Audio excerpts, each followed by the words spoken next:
Chicken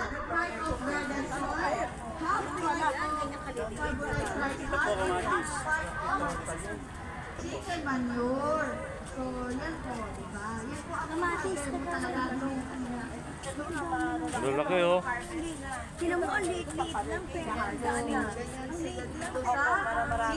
Kita nyo naman po yung bunga nito. Oo, the best. Kaya parang na-teste na yan. Tama po. Kasi nagtarik po Sa palengke kami, nagbibenta na ng ganito eh. Kaysa ano pa, garbage. Ang insect repellent din po.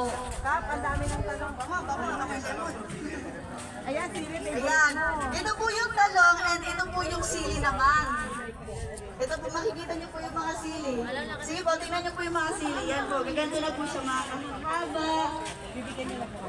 Ay, gusto mo po, magtanim ka po ma'am, bibigyan ka namin ng sili. Yes, pwede. Di ba, ang sarap ng tingnan. Pag ganyan yung mga ano mo, ang mga person natin ang nangangalaga. Sila po ang nagtanim yan. Ayan ang tama. Isa po ang basil sa insect repellent.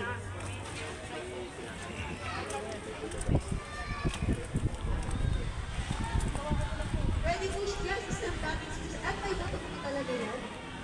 Lahat po talaga may boto.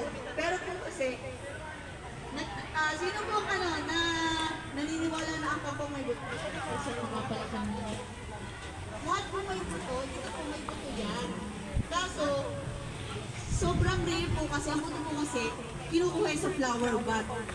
So, pag nagkaroon ng flower, nagkabulaklak, saka pa lang po yung buto niya, yun po yung magiging buto niya.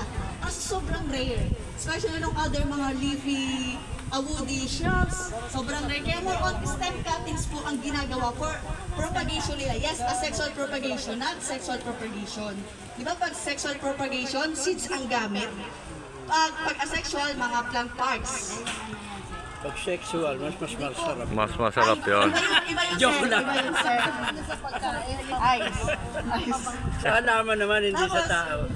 Yan, katulad po nito, nakikita nyo wala po siya laman, pero marami na po talagang na-harvest dyan ng mga crops, fruit bearing like okra, talong, sili, ano pa nga ba natanim nila, yan po. Tapos magsisimula pa lang po ulit kami. Ito, yan, katulad po niya, ginawa po yan ni Sir Ernie, yung supervisor kanina. Tinaniman po nila yan ng mustasa pechay. Tapos na-harvest na yung opo.